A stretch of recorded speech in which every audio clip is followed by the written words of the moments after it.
I'm having nothing but technical problems today.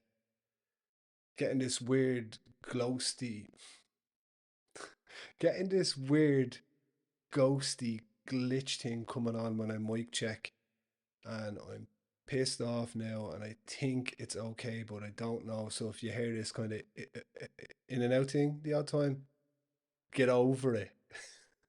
Welcome to episode 31 and welcome to 45 minutes of abuse. This is the Road Podcast.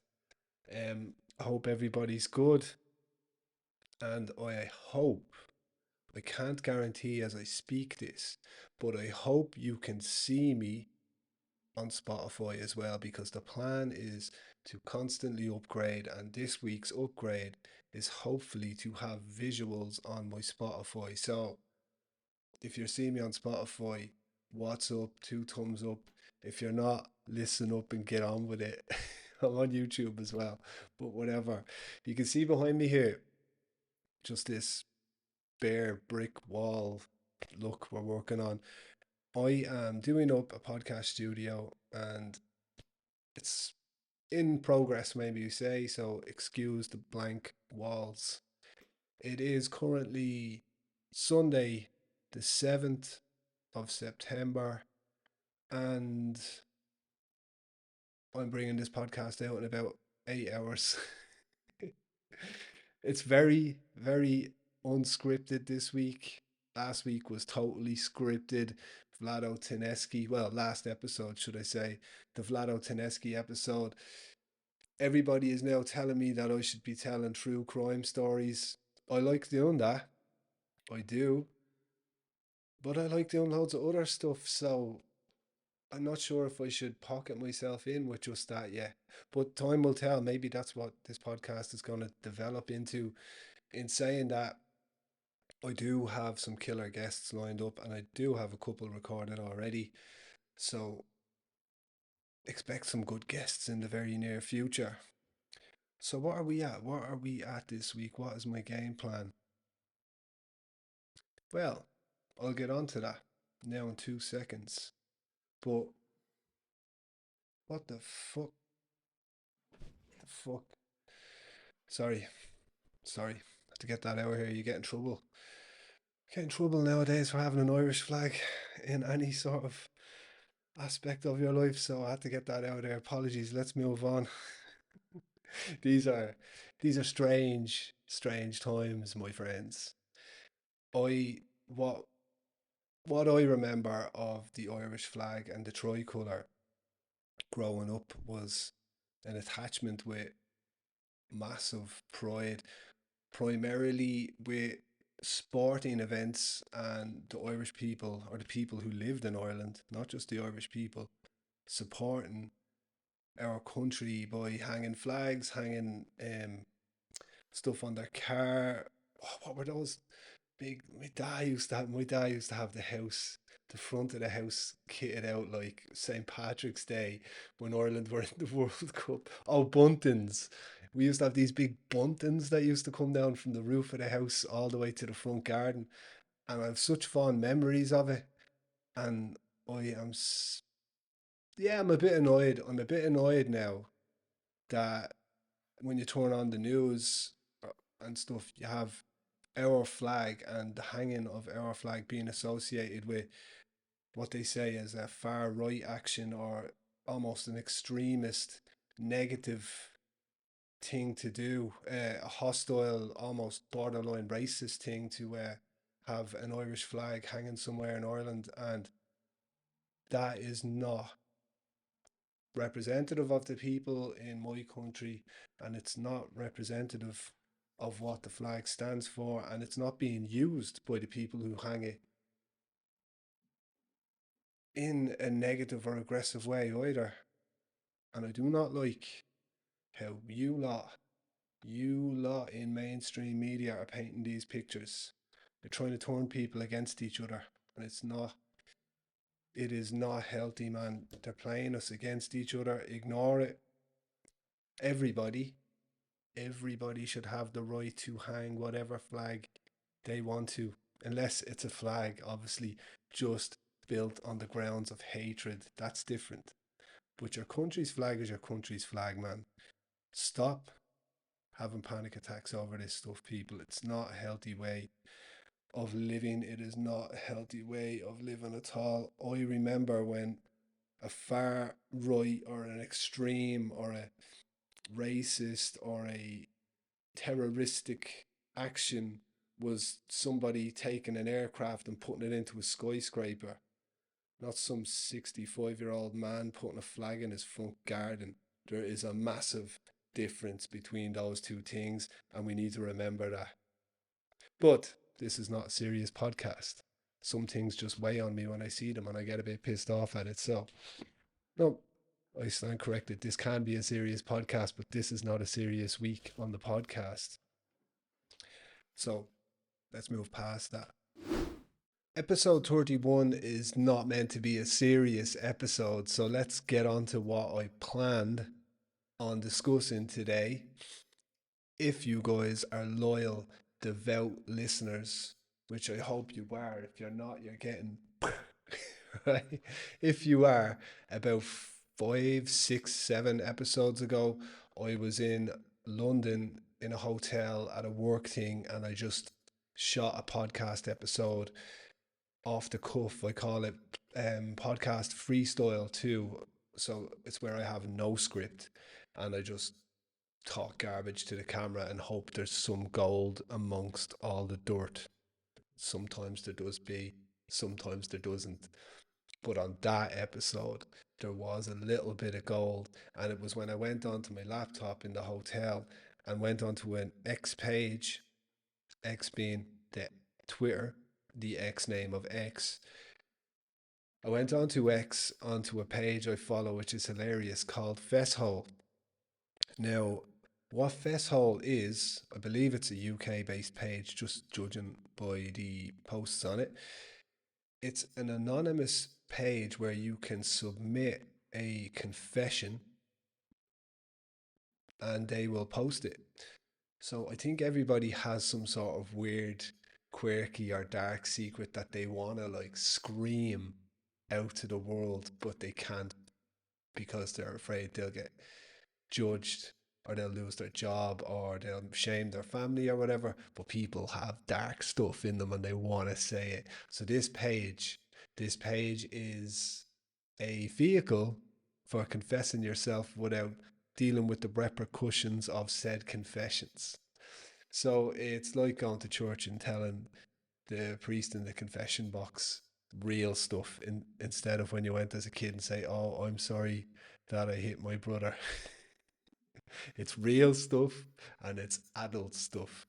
So I think I dug out 10 and I said I'd read them to you guys today and we just have a bit of fun with it and see what your reactions are, what you think of them. So I've given them titles this time. The last time I just read them, this time I gave them titles so they can pop up on the page, right? On the screen, should I say. So, the first one, the first fess hole I called Video Game Guy. And I can relate to Video Game Guy, and I'd say a lot of my friends can as well. Because I'm very busy nowadays, right? I'm very, very busy. But if I get the opportunity to turn on the PS5 and have a couple of games, I do enjoy it. And people are like, "Oh, you can't be playing video games when you're older." Yes, you can. Shut the up. You can play video games when you're older. So let me tell you about Video Game Guy, the post about Video Game Guy on Vessel. Here we go. Dated a guy who was just perfect. Zero red flags. Good start. Good start for this lady. I assume it's a lady. I could be wrong. Zero red flags. Couldn't believe he was single in his 30s. It can happen. Anyway, went home with him on the fourth date, and his bedroom was like a 12-year-old's. Posters of naked girls on the wall and video game memorabilia everywhere. I dried up like a raisin. All right, so safe to say we know how that evening ended. She got a fake phone call saying that she had to go home and jumped in an Uber and got the hell out of there. And he went back to playing his video games and looking at his posters. All right. Now, I can sympathize with this guy a little bit, whoever he may be, for a number of reasons, right? One, he has a little bit of respect for the girl because he didn't try and bring her home until the fourth date. Now, maybe he didn't try and bring her home until the fourth date because he was going back to his 12-year-old bedroom, right? So maybe it was that. But he, nonetheless, we have to say he treated her with some respect. But dude, the the posters of naked girls on the wall, bro. You get rid of them when you're like 16. The video game memorabilia. All right, now hold on, hold on. Yeah, give me give me a second. I gotta move back here. All right, this girl or this guy or this person that went out on the date with video game guy, they wouldn't like me. All right, she ain't gonna like me, and if she says anything about this game, I will kick her out of the house. She doesn't need to make a fake emergency call to get an Uber out. So, video game guy, brother, I am with you. Just get the posters off the wall and we'll be all good, yeah? All right, let's go on to number two. Now, number two, I gave a quirky name to. Um, Number two, I called Cheetah Juice. All right, here we go. Graduated in zoology and wanted to work in endangered species conservation. I like it. Landed a fantastic job with a cheetah program in Mozambique. Hey, that's big. That's like, that would be high, high up on the list for people who wanted to work in animal conservation. That's a great gig to get, man. Mozambique, respect. But it's not quite what I thought it would be. All right. As I have to wank off 2 to 3 cheetahs a day and safely store the spunk in separate labeled containers. Ah, you are contributing to the conservation of the cheetah in the most practical and straightforward way. So you have achieved your goals in life, my friend. Yeah, you probably done 4 or 5 years in university and now you're wanking off cheetahs in Mozambique. Bro, I thought I had a hard life as a car mechanic. So yeah, I can't relate, but I can understand the quarrel you're in, man. Let me give you a piece of advice. Put it on your CV that you worked in cheetah conservation. Book a flight and go back home and figure something out. Reevaluate from there. Wash that cheetah jizz off your hands and start again, brother. That's what I say. All right. Okay. Number three. Number three, I call sink hygiene. And whoever you are, sink hygiene man, I don't like you. All right. You're not you're not an associate of mine. You are not going to ever be in close proximity to me, at least consciously. If I find that you are around my toiletries or you are around any of my bathrooms, I will front kick you in the face, okay? Because sink hygiene man's confession goes like this: I've been pissing in the sink for the last 10 years. The average cost of a flush is around 1 pence, averaging 6 toilet trips a day over 10 years. That's nearly £210 saved. Ching ching, all the way to the bank. I don't even know what to say. There's a couple of things here that I have a problem with. Let's, firstly, he has put thousands of liters of urine in the sink, the same sink that he washes his face and his hands and brushes his teeth in. He pisses all over it. Like, dude, that's just a that's a no no. You, I will put my life savings, as minimal as they are, I will put those life savings on the fact, I will bet this, I will put all the chips onto the table that you are single in your late 30s or early 40s and a hateful individual. And another reason I do not want to associate with you is I can't stand somebody that's so scroungy. I count your pennies. I respect that. All right, count the pennies. You'll fill the piggy bank and save money here and save money there and whatever tactics you have. But dude, you won't even flush your own toilet, so you're pissing in a sink. There's no way there's a woman putting up with you. There's just no way. Reassess your actions, reassess your perspective, brother. I give you some life advice. I Not that you're willing to pay for it, but if you want to hook up with me, I will have a session where I give you some advice on how to improve some aspects of your life. The first would be to stop taking your toddler out and putting it over the sink. We will move forward after that, okay? That's just that's a weird individual. It's a strange man. Sink hygiene. Yeah. All right. So let's stick with the subject matter of hygiene. Let's just stick with it while we're here. But we're in the grossness now. Number five. Number four. Number four. I can't even count to five these days. Confession number four. I like to call armpit hygiene. No. Confession number four. I like to call armpit profit.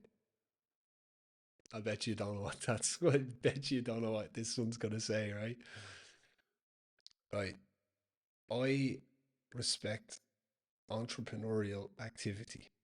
You guys know that now. Well, my close friends know that. All right. I respect people who hustle. I'm an aspiring hustler myself, right? Let me give you this guy's hustle. I've been selling worn panties to men online for about a year, usually for £20 a pair. I'm a man. I've never worn them.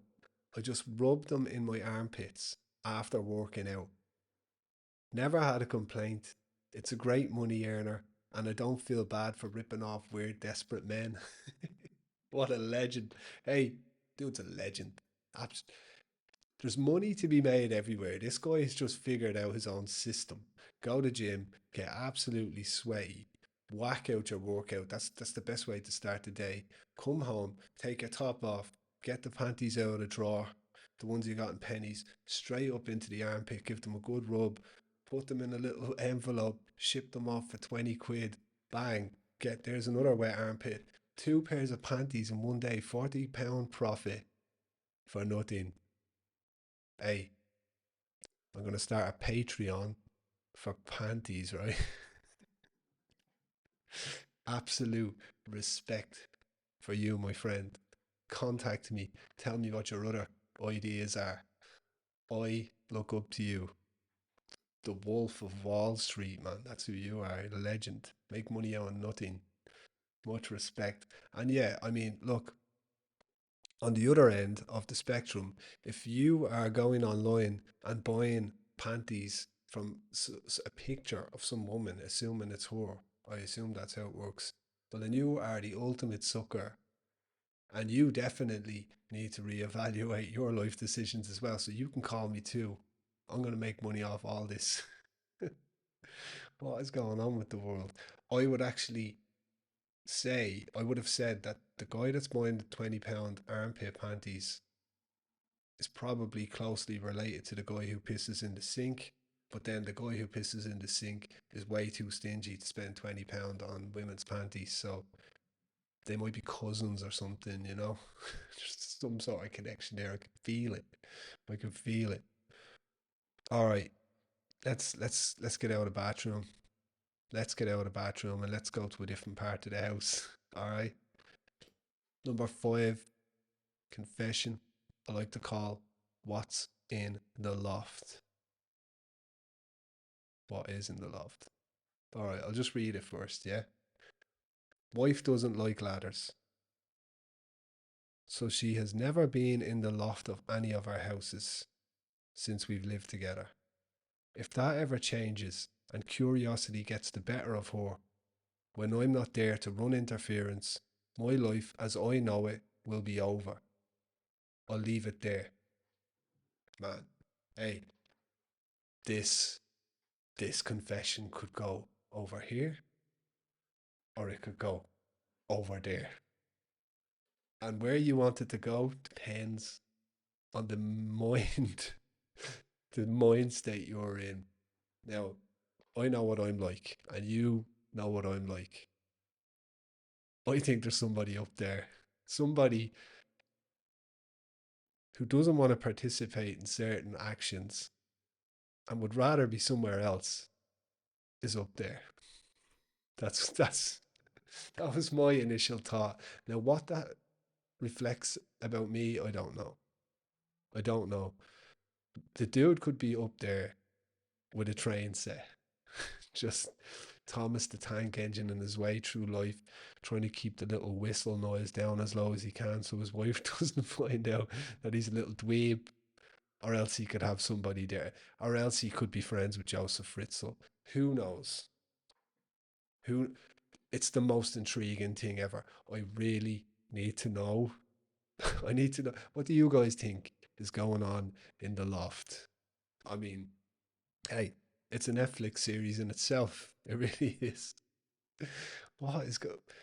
It's a weird, weird world we live in. It really is. All right, let's move on. Let's move on to something a little bit less potentially dark, a little bit more friendly. I like to call this one Ain't Nothing But a Gin Thing. Shout out Snoop Dogg. So here we go. Had a few mates around for a barbecue and we ran out of booze. All right, I've been there loads of times. Drank all the wife's artisanal gin because she doesn't like cheap gin. I wouldn't be into that. Replaced it by filling the bottles up with Aldi gin. Yes. Shit my pants every time she makes a drink. Weeks later, she hasn't said a word. Boom. Legend. Legend, man.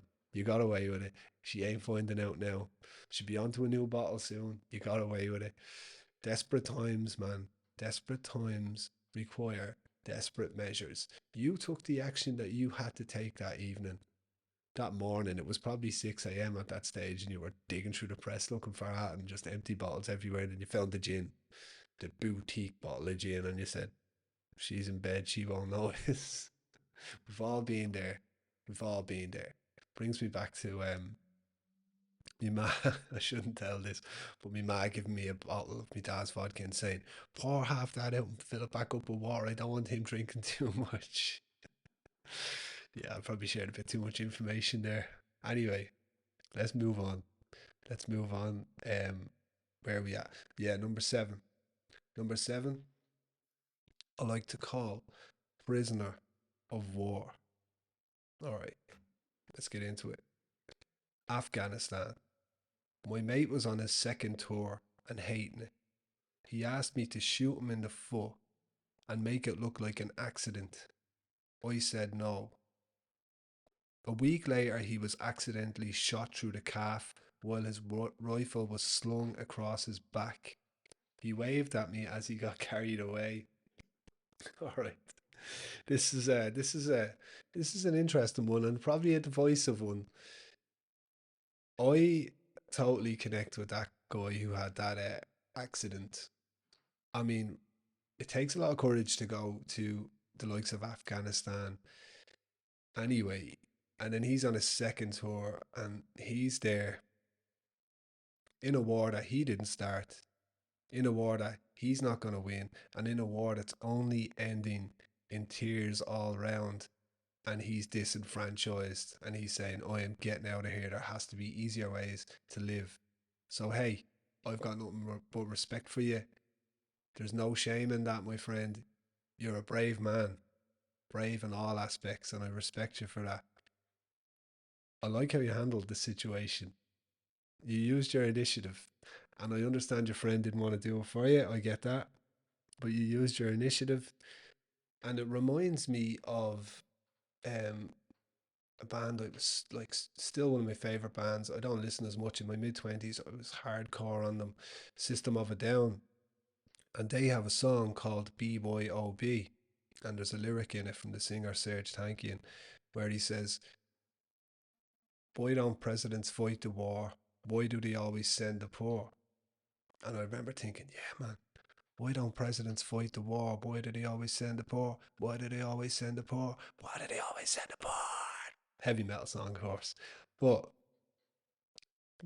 never been a truer line.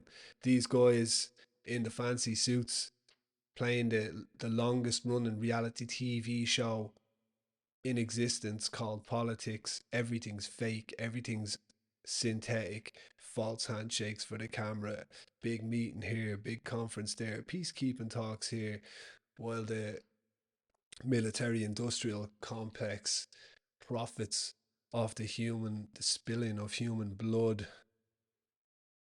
Why should that kid who's on a second tour play that game? Why don't the presidents, the prime ministers, the ones who incite all this, say, let's say, liberating and saving the world, why don't they go to the front line? You go be Marcus Aurelius. Ain't gonna happen, is it? The pen is mightier than the sword, my friends, and the pen is wielded far too easily when it comes to starting wars these days. So I totally respect that dude who had the accident, shot himself in the calf by accident. Go home, man. Go and get a job in a coffee shop. It's less hazardous. Much respect. All right, let's move on. All right, you did a totally different subject here now for you guys, right? I like to call this one mystery lingerie. Was cleaning up and found a bag of new sexy lingerie in my wife's cupboard. Damn. Assumed it was a surprise for Valentine's, so didn't let on. Valentine's went by, nothing came out. Thought it could be for my birthday. That went and passed, and nope. I think I should be worried. Dude, I think you should be worried as well. I don't really know how to make this sound like a better scenario than it is for you. I do women collect lingerie and just not wear it for anyone? I I don't think so. Um, Maybe she doesn't feel comfortable in it, so she isn't gonna wear it. So she didn't tell you about it. I'm, dude, I'm reaching here. I'm reaching for something to make you feel better. That's potentially true though. Maybe she put it on and she wasn't feeling it. Maybe she just doesn't feel herself at the moment, and she said, "You know what? I'm not going to put that on for the moment because he's going to think I'm ugly in it."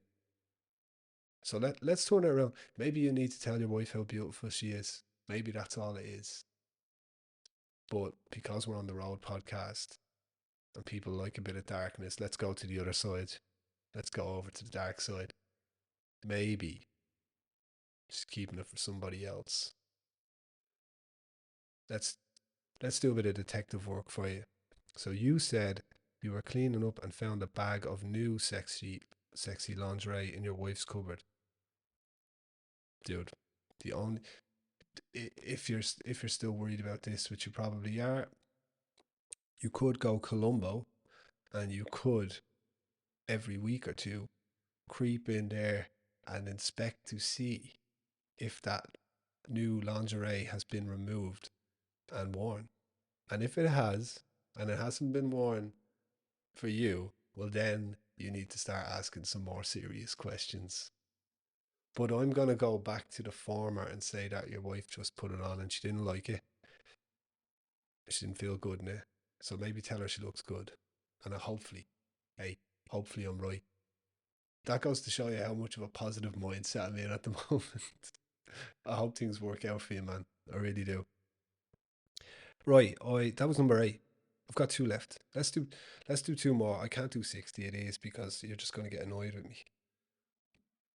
These last two, not intentionally, these last two are a little bit a little bit more a little bit sadder, I suppose I should say. But let's go with them anyway. Um I say it's a little bit sadder, and then I call this one clowning around. So I'm an evil bastard. Let's get into it anyway. I didn't realise that. In 1973, my mother dressed me as a clown and abandoned me at a travelling circus in a neighbouring town. They called the police and returned me to her a short time later. She always said it was a joke or that she didn't remember. I used her ashes as cat litter and binned them. What? That's that's rough. That's rough. That's rough on all aspects, man. Let let's just go through that again. 19. My mother she dressed you as a clown and abandoned you at a travelling circus in a neighbouring town. What kind of mother is that? You hear about people abandoning their children from time to time, right? That's dark. But the premeditation involved in this, she dressed the kid up as a clown to toss him off to a circus so she could escape without anyone noticing, maybe? Poof. Hey, karma will get that lady. This kid probably had a rough childhood after that. Trying to deal with that, and then even worse, the kid gets brought back to her, and then has to wake up every morning and deal with the fact that his mother, who's downstairs, potentially thinking about lacing his breakfast with arsenic, abandoned them on purpose, intentionally, and didn't expect him to make his way back. His or her, should I say? Um, wow. And the vitriol and the hatred that ran through that kid's blood after that. I used her ashes as cat litter and binned them. I mean, there ain't no life advice from me that's gonna fix this one, but whoever you are, whoever posted this, I do recommend that you get some counseling to try and deal with that because you are a victim there, man. You are a victim. That's insane. If that's true, if that story is true, that's insane, man. Jesus. Who knows what was going on there, but wow. I don't even want to dig into that too much. Alright. Why did I end on the grim stuff? Number 10. Number 10, I call Lonely Neighbour. I live alone and have no friends. In the summer, my neighbour often has all his mates around and they have a barbecue and beers. I silently sit on the other side of the fence, drinking beer and pretend I'm drinking with them. I know all their names, wives, and kids, but they don't know I exist. Jesus. Jesus, man. You have, to the guy who posted this, you have made a monster out of a situation. You have made your social existence much more scary and monstrous than it actually is. You just need to come out of your shell. Here, pop your head over the fence. Those lads are on a bit of a session in the garden with their. Pop your head over and say hello. Do you mind if I pop over with a couple of beers? They're gonna say, yeah, dude. Unless you're a serial killer, you'll be fine. Just get out of your shell, expose yourself, put yourself out there, and just say, hi, guys. My name is so and so. I don't know if you know, but I've been living next door for 40 years. Any chance I could join you? I'm a bit bored today. If they're anyway good people, they're just going to say, yeah, come on in, man, don't worry about it. So I think you've made this thing much more imposing over you than it should be. This cloud that's hanging over you. Hey, join some clubs. Join an archery club. Join a bowling club. Join a darts club. Join a chess club. Join a book club. Join a writing club. Join a coffee club. Join a men's shed. Join a anything. I hate people who piss in their sink club. Join I hate mothers who dress their kids up as clowns and abandon them club. I just started that. Join some of these clubs, socialize, make some friends. Some people may like it, some people may not. That's perfectly fine. But you need to talk to people, man. You just need to stop isolating yourself, is what I would recommend. Maybe these guys next door to you, maybe that's the guy who drank his wife's gin.